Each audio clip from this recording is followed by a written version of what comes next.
You can see these roots. Let me see if you can hear this. Isn't that just satisfying?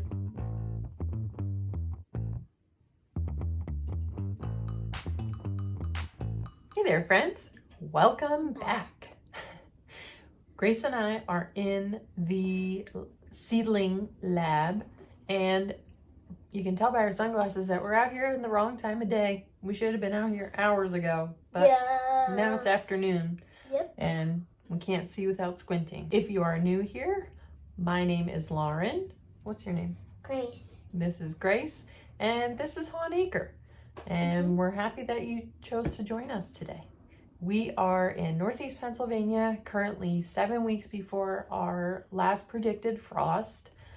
And today we're going to be working on a couple things that are a little bit different from our previous weeks. Number one, we are going to pot up our snapdragons. If I would have just one plant in each soil block, these would be perfectly fine. They would go on for a couple weeks and then I would plant them out. But because I sowed a little bit heavy, because these are the first things that I seeded, and I want to make sure that they were going to do well, they are now competing for space because there are multiple plants in each 3/4 inch soil block. So we got to split these babies up, give them more room, so they're not fighting for nutrients and light and all the good things that plants need. Yeah? Also today, we are going to attempt starting some sweet potato slips. I've got some good looking sweet potatoes that are left over, and I'm gonna try and start some slips and get some plants growing.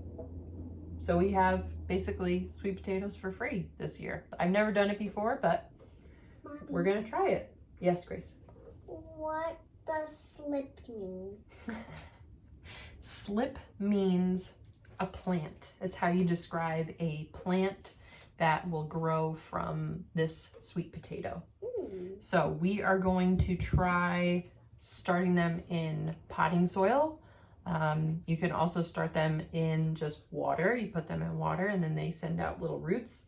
We're gonna try putting them in soil, wait a while, and then they're gonna have little plants that come off of them.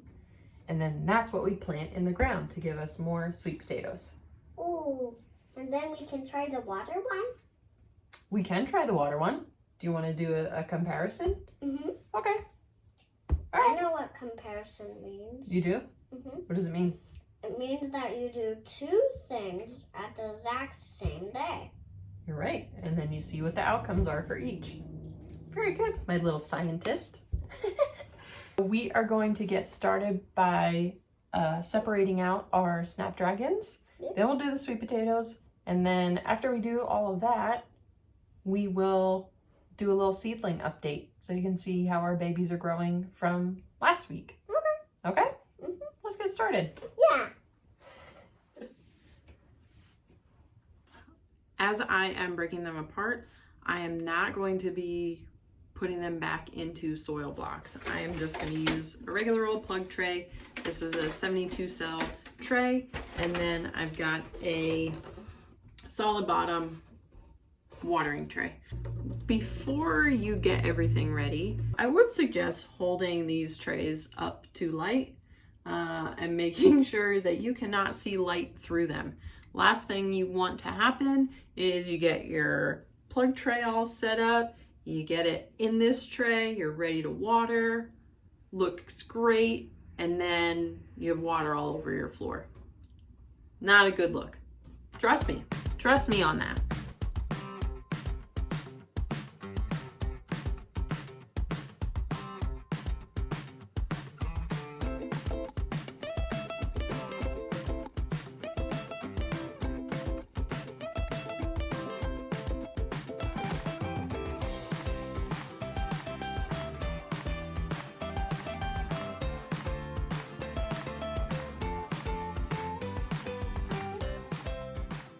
So even though I am transplanting into a cell tray right now, if you think about the soil mass here, and you think about how much ground disturbance you would have to do if you were planting out into a bed versus with a soil block versus a cell tray.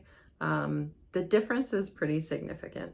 When I'm able to transplant seedlings straight into the ground from a soil block, there's far less ground disturbance. If you're planting into plastic, you can make a much smaller hole in the plastic, which allows for the plastic to do its job of blocking light to keep the weeds down. So it's just something to think about.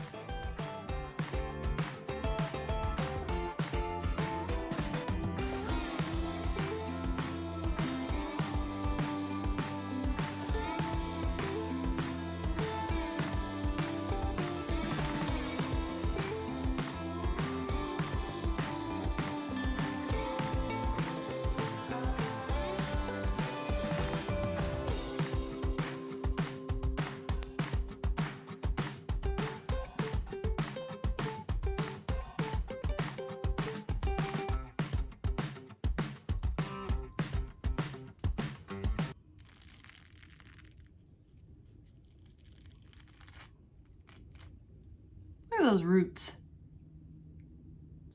Whew. The sun angle has finally shifted. I have finished my first tray of snapdragons. I got a tray and a half. Yeah, so that's what, 72, 36, that's 108. 108 snapdragons. Oh, but I'm not done yet.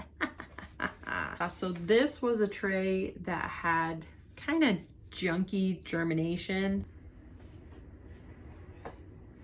Some bonus content here today. My dad just stopped and dropped off my antlers from my deer that I got on the first day of rifle. I am really happy with how this turned out. I think it's pretty neat. Basically, he takes it to a guy, he's got beetles, they eat all the stuff off of it, and here you go. Pretty cool. Thanks, Dad.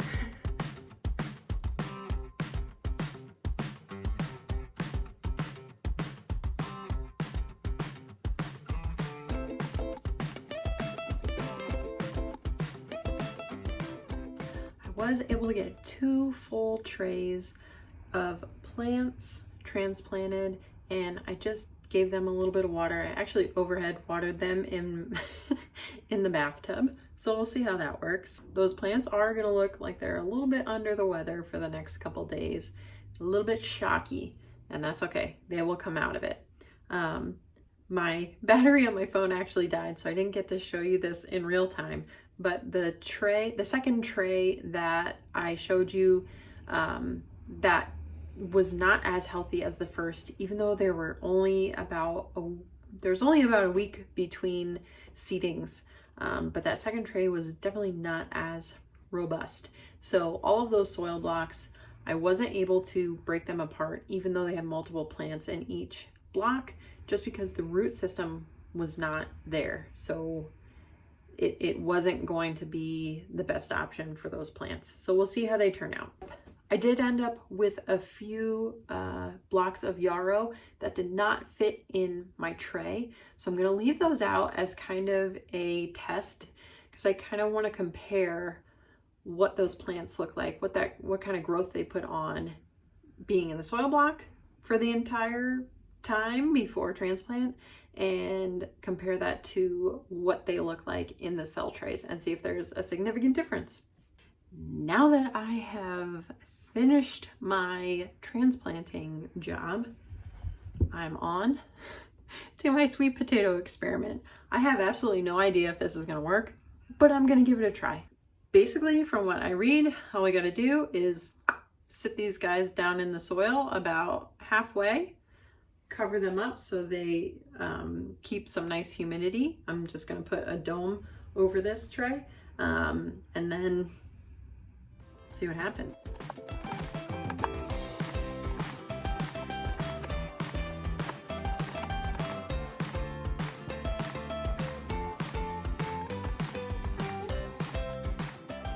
I am also going to do one test potato, like Grace asked, so we can have a little comparison. So I've got one tiny little sweet potato in this little beaker that I've got, and we'll see what happens. We'll see what method does a better job. Only time will tell.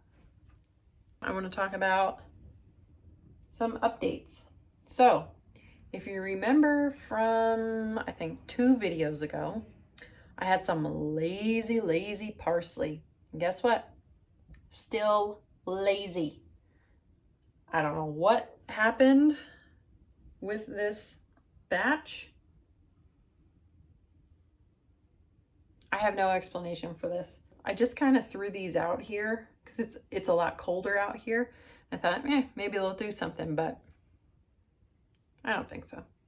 There's like a sprout or 2. So, goodbye. I don't want you to think it's all bad news for parsley, because look at this little test. Remember this?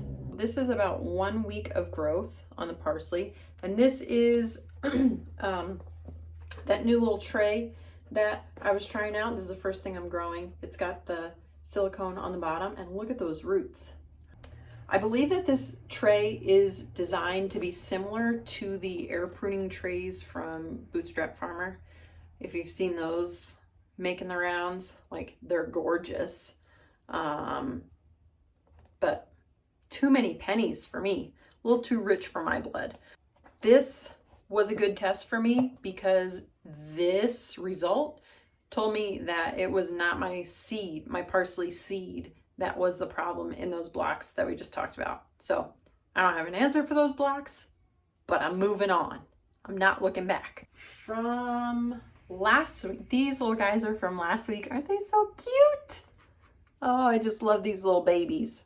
It's so satisfying to me when the seeds and the sprouts are so tiny and cute and perfect, and then they grow into these like gigantic plants if you care for them correctly. I guess it's kind of like being a parent. I guess it's like kind of like watching your babies grow, but my plants don't really talk back to me. So this is 3 colors of ageratum. I have red, white, and blue. This tray, I think the ageratum is all I'm going to talk about on this tray, because when I was putting these trays away on the grow rack right after seeding them, which is kind of when the blocks are at their most vulnerable because they're not like really stuck together, I kicked the tray.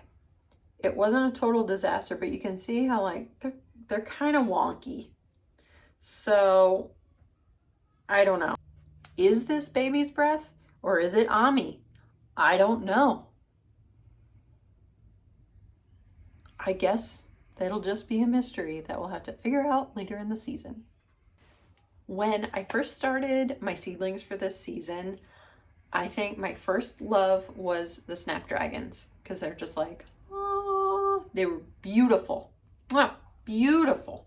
But I think I'm going to switch to the feverfew, which I showed you last week, and I was really excited about it. And guess what? I'm still excited about it because it's looking so stinking good. I mean, look at that. Oh, just beautiful. Sweet William, not doing so hot. I'm actually going to rearrange this tray because I'm sick of looking at these blocks that are just like, bleh. I am going to get to work on rearranging this tray because it's taking up too much darn space on my rack. So I'm going to get going on that. I just want to say thank you so much for joining me today. Next week is going to be another big week. We will be 6 weeks away from our last frost. And that is when I am going to be seeding more flowers, more tomatoes. I'm going to be seeding, let's see, probably another 200 tomatoes. If you have not subscribed, please consider doing so. It just helps us grow our channel and get our content in front of the people who are looking for it, and just allows us to continue to do what we love to do. Again, thanks for joining me. I will see you next week, 6 weeks before last frost. I'll see you right here on Hahn Acre.